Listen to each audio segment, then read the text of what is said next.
Up next, the latest from the Karnataka election trail. Will the BJP ex-Chief Minister Yediyurappa's son be pitted against the ex-Congress Chief Minister Siddaramaiah? We'll be doing a deep dive, not just onto that, but also the BJP government's decision to remove the 4% reservation that Muslims in the state had once accessed. Is communal polarisation with the removal of this reservation? Is that the way this is all going to happen, or is caste arithmetic the primary factor in these elections? Well, joining us now to look at this, Madhu Rao, BJP spokesperson of Karnataka. We're also joined by Lavanya Balal of the Congress, Pratap Kanagal of the JDS, and my colleague TM Veera Raghav. Thank you all very much for being with us. Let me come to the BJP first. Mr. Rao, what is this all about? Mr. Yediyurappa's son, is the party looking to cement his future in putting him in this key contest against Mr. Siddaramaiah? Well, first of all, good evening to all of you and your viewers. Vishnu, I think this is a thing which needs to be decided by the party. And we have a party hierarchy wherein the core committee decides as to who should be contesting from which seat, and that would be decided by the BJP parliamentary committee. So therefore, it is left to the discretion of those two committees as to who will be fighting from which constituency. Well, if it is to be so that it will be pitted against Mr. Siddaramaiah, so be it. It's fair. So therefore, I am at least now I can say that since the process has been started, I think in a few days you'll be able to come to know as to who will be contesting against whom. But that's interesting. Since Madhu Rao isn't giving me an answer at all, Veera Raghav, why don't you come in and tell me, is this about cementing the future of the Yediyurappa family, Mr. Yediyurappa, the tallest leader of the BJP in Karnataka, his heir, cementing the role of the role of the family in Karnataka politics? Is this how you would see this decision to have him contest in the seat against Mr. Siddaramaiah? It's just a mere statement at the moment, Vishnu. It's not a decision as yet. I'd like to wait and see if it actually happens. My hunch tells me it's just a statement and it'll remain the statement that way, because if it's got to happen, then what happens to Shikaripura? Remember, this is all coming at a time when everyone's talking about seats. Siddaramaiah is talking about a second seat for himself at Kolar. So I'm not insinuating that there is some connection, but politics results in strange bedfellows, and who knows, wheels within wheels, what's operating there. There has been talk in Karnataka for a while about this Yediyurappa-Siddaramaiah equation. These are both strong leaders within their parties, the largest leaders in their parties, which their parties want to move forward from, but they are also trying to keep the narrative around themselves largely. So it will be very difficult to guess what this really is going on behind the scenes at the moment. But I think I'd like to wait to make a judgment on it till actually the seats are all announced, because it seems a little early at the moment to make any assessment. Lavanya, is Mr. Siddaramaiah going to contest a second seat? Are you worried about the prospect of Yediyurappa's son contesting against him in this key constituency?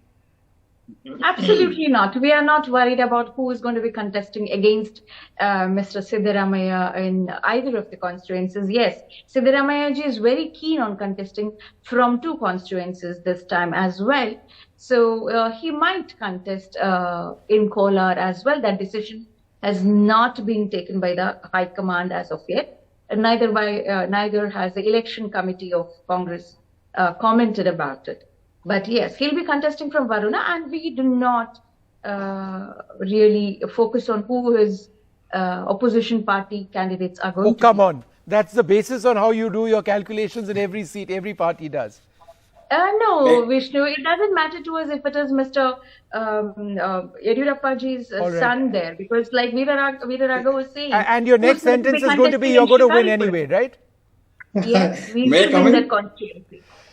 Mr. Rao, go ahead. You had a point. Yes. No, I just wanted an interjection. One thing is for sure, whichever seat Mr. Siddaramaiah contests, of course, he is our political opponent.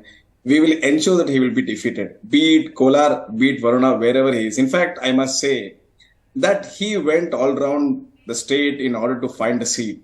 I mean, a tallest leader for the Congress party, having given 13 budgets and being a one-time chief minister, and he was instrumental in getting seats to everyone. I mean, alas, he could not find a seat. I mean, the last few days, they extended their seat allocation list, perhaps for 4 to 5 days, in order to be very sure as to which seats to be allocated. So therefore, I would say, let Lavanya can speak later, please. I didn't interject. Lavanya, so therefore, I would say, in fact, let me be, I think I have a fact also to say, I think it's open to everyone. In fact, Siddaramaiah had, in fact, opened even a war room in Kolar and inaugurated the war room. And alas, at the last moment, they thought that it is fit to be shifted to Varuna. Perhaps on thinking that he would be losing the seat in Kolar. Okay. Otherwise, let's get Lavanya to get a quick response to that, and let's move on. Moving away between the Yediyurappa, Siddaramaiah potential battle. Yes. Lavanya, quickly. Madhu Rao should stop throwing theories about what is happening within the Congress party. He should tell us who is the CM face for BJP this time in Karnataka. We've been telling it's under the leadership of Bommai. There's no doubt about it. In fact, if there is any problem, it's in the Congress party. There's a faction. There's a faction between DK Shivkumar as well as Siddaramaiah. Rao, you should allow me to speak. Go ahead, please. Go ahead, please. I was thinking you didn't have an answer. Stop talking, please, when I'm talking. Yeah. Lavanya, My point is, if Mr. Bommai was the CM candidate, why did Mr. Modi and Amit Shah fail to say he is the CM candidate, and they are seeking votes in the name of Mr. Modi and Yediyurappa ji? Why not? We have a leader unlike Rahul Gandhi. Lavanya, let me ask you this question. If we are talking about the entire leadership issue, before I go across to Mr. Kanagal, I know you've been waiting, but just bear with me for a few minutes. Lavanya, on the entire issue of leadership, the Congress has stayed away from a Rahul versus Modi straight fight narrative in Karnataka, right? You've kept your focus on local leadership. Is there a worry that the Kolar rally of Rahul, I mean, his first rally is going to be in Kolar, that's where he got in trouble, made those defamatory remarks. The fact that, you're pitching him over there could in fact end making Karnataka into a Modi versus Rahul battle.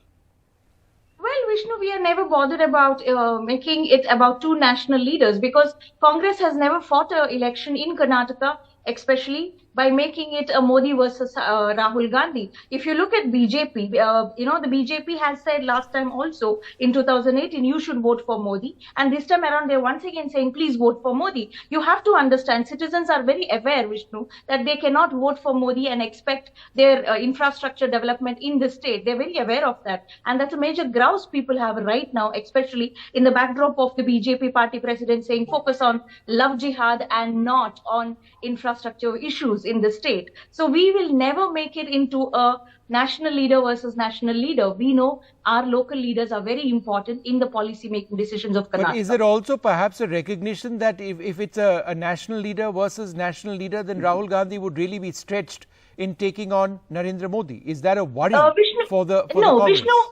No, absolutely not, Vishnu, because our party president, Mr. Mallikarjun Kharge, is a very tall leader from Karnataka, and it will be Mallikarjun Kharge ji who will be leading the election, if at all we are going to bring in the national leaders, to be pitted against Modi ji. We have never done that. We will not continue to follow the footsteps of BJP, where they bring Modi for every elections as a star campaigner. Mr. Kanagal, let me come to you, and I'm sorry to have kept you waiting. You've been very patiently waiting. Let's talk a little bit about reservation. The fact that the Bommai government has removed the 4% reservation which Muslims in the state access so far. Under the changed rules, Muslims have now been brought under the EWS category. They've opposed this. Is this an attempt? Do you see this as an attempt by the BJP to polarize the pitch, to get Hindutva being the defining electoral campaign for them? And is that something that worries you?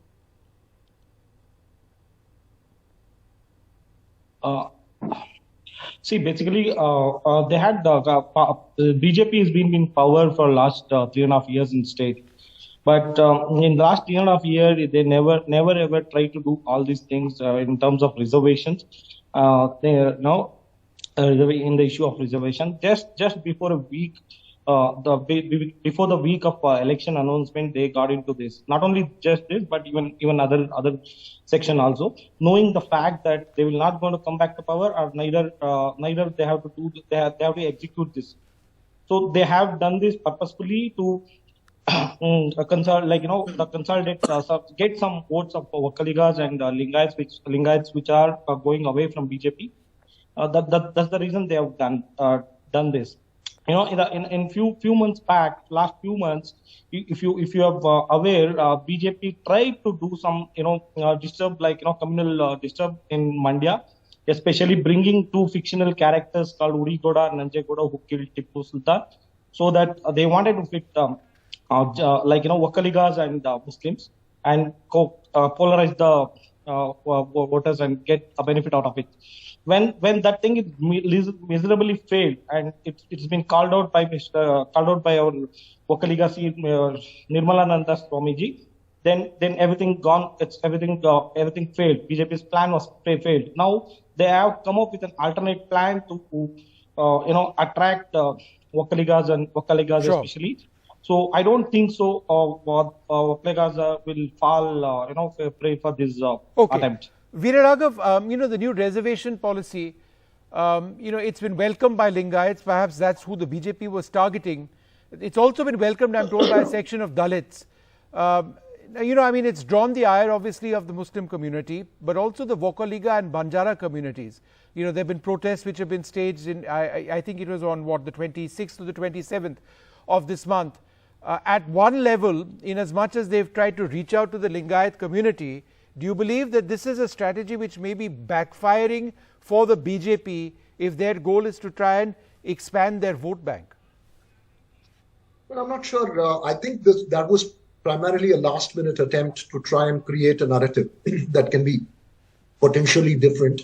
It wasn't just the Veerashaiva Lingayats, which is a subsect of the Lingayats, who were given that 2% that was removed from the minorities. It was also Wakaligas were given 2% reservation as well. The 4% was divided between the two. Now, the SC/ST issue is a little different in Karnataka. You've got, of course, the two, SC right and SC left, as they classify in political analysis. One set reacts very differently to the other set. So it would be interesting to see what kind of an experiment they make as we go along. But I think the objective of that move was to try and create potentially a narrative that could, something that could give them, take them beyond the Lingayat vote bank and their traditional social coalitions.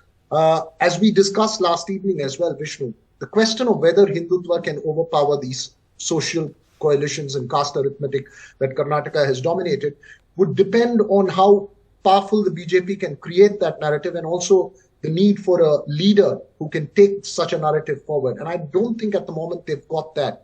But they will be making an effort to do it. And as I explained last evening to you as well, that's primarily because that's the only way they see themselves growing to a party which can get a clear majority in an assembly election. So far, the BJP has fallen shy of that 112 mark. And to go beyond that, they need to alter the narrative in the state. Veeraraghav, just in terms of the focus of this campaign for the Congress party, do you see Rahul Gandhi becoming an important factor? Because they've been focusing a great deal on the issue of A, of corruption, B, of infrastructure, right? And those are development issues which have done well in the past in Karnataka as well from an electoral standpoint. But Rahul Gandhi, in light of Bharat Jodo, this is his first major election, or one of his first major elections after that. Do you believe that, he's going to be a big factor? The fact that the Congress is perhaps also casting him as some sort of a martyr, the fact that he's been sentenced to 2 years in jail, do you believe that you'll see a lot more of Rahul? Irrespective of what Lavanya says, I think the Congress's deep down state leadership's worry was they did not want this turning into a Modi versus Rahul battle. They wanted this firmly to be a Modi versus the state leadership battle. They wanted their state leadership, they wanted their social coalitions to hold out. They didn't want an overarching narrative.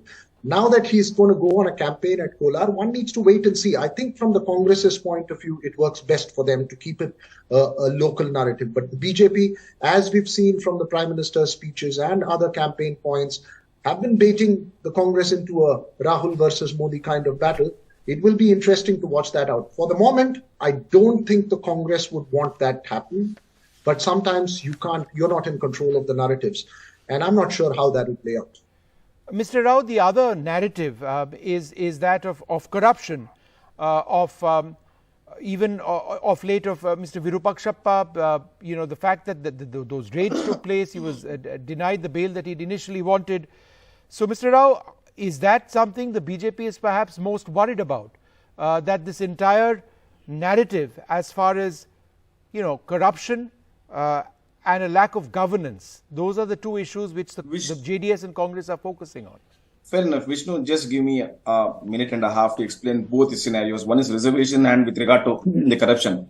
With regard to the reservation, I think we've been candid enough, we've been categorical enough saying that the 4% what had been given under the 2B category under the erstwhile government of Mr. Deve Gowda in 1995 when the government order was given, I think we have been telling that is actually a religion-based reservation which should not exist. Therefore, we have just followed the footsteps of our ancestors, especially Begum Aizaz Rasool and Jajmal Hussain, who were none less than the Constituent Assembly members. I remember in 26/5/1949, if I can remember the date perfectly, I think that day had told nothing should be given in religion, it should be only on the economic backwardness. So we have just followed the footsteps of our freedom. Our leaders who had told this. In fact, Baba Sahib Ambedkar also had spoken about the same. So therefore, now the Congress party to come and say this, I really feel they're unconstitutional. Point number one. Now, point number two, with regard to the corruption, I think Vishnu have told enough about this. I think we've been told enough about this. We have been time and again asking for them, kindly give us an evidence. They have no iota of evidence. And let me, for the sake of repetition, let me tell this. Kempanna, who was acting on behest of Mr. Siddaramaiah and made a press conference that day, he on record has told in July 2022, saying that he will be providing all the documents to the officials who will be coming from the central government. But alas, he did not give the documents. He made lots of allegations against one of our ministers. Okay, Mr. Rao, let me get a response. And he got arrested. In spite of being arrested, he did not give the documents. Therefore, to say Congress toolkit seems to have not working properly. They have not given Lavanya, any do you not have evidence against the BJP and corruption? They closed Lokayukta. Madhu, 1 second. Let her reply. You made your points. Madhu, Lavanya, go ahead. I think Madal Virupakshappa's arrest by the Lokayukta a couple of days ago is an answer enough for the corruption charges that has been leveled against the BJP party in Karnataka. And also, it was their own party worker who was a contractor who committed suicide, blaming Yediyurappa, and Yediyurappa had to resign from his ministerial berth. It was also one more, BJP party worker who was also a contractor who once again talked about the 40% commission sarkar. The question is, what has the BJP government done to look into these corruption charges? Has Modi ji, to whom these contractors had written to, done anything to look into these corruption charges? They had the Chief Secretary of the state look into the corruption charges. Well, the Chief Secretary of Karnataka reports to the CM of Karnataka. So when the CM of Karnataka and his cabinet is accused of corruption, how fair do you think the investigation by the Chief Secretary is going to be? The High Court of Karnataka, the Honorable High Court in August 2022 said nothing in Karnataka works, not a file moves without bribery. The corruption is everywhere is what the High Court of Karnataka had said in August 2022. Madhu, quickly reply. I will give a rebuttal. I think the Congress party perhaps has not seen the High Court order. Para number 175 clearly indicts them, saying that if anyone was responsible for the closing of the Lokayukta and opening of the ACB, it's no one less than that of the Congress government. And you know what, Vishnu, I keep repeating this. I think perhaps the Congress party have deaf ears. They had all the plans of transferring the cases which were pitted against Siddaramaiah in the Lokayukta to be transferred to the ACB. Thanks to High Court that they stopped all of those. And thanks to them that the Lokayukta is being there. We were the persons who were instrumental in the Supreme Court. We filed an affidavit saying that we needed a Lokayukta because of the existing Lokayukta and a perfect working of the government as well as the Lokayukta. We've been able to allow them to arrest Virupakshappa, which could have not been done during the Congress regime. Why did Mr. Siddaramaiah close the Lokayukta and open the ACB? All right, okay, both of you, 1 second. Mr. Kanagal has a point to make, and that's going to be the last one on this program. State government went to the court, backed ACB. Why did BJP government back Vishnu, it was only for the existing cases which were there in the High Court. They were very categorical at that point of time that there were existing cases. We did not want the existing cases to be affected. Therefore, we told the ACB that apart from that, nothing else. Number two, when it comes to when you are talking about the witness proof, we have in the case of BMS College, we have provided the proof. We have provided proof to Mr. Modi. Why do you want both your international courts of justice? Please go to Lokayukta. I think there is a rule of law which you need to follow. If you do not know, please contact your battery of lawyers. All right, Now so you quite should clearly. allow others to All right, speak. all of you, Mr. stay Modi calm, always comes stay here and calm, talks and about conserve your energy. The election is still quite far away. speakers. I'd like to thank you all Let very him much talk. for joining us, Mr. Kanagal. We'll have you back on this program. Veera Raghav, we'll have you back on as well. But I'm out of time on Left, Right, and Centre.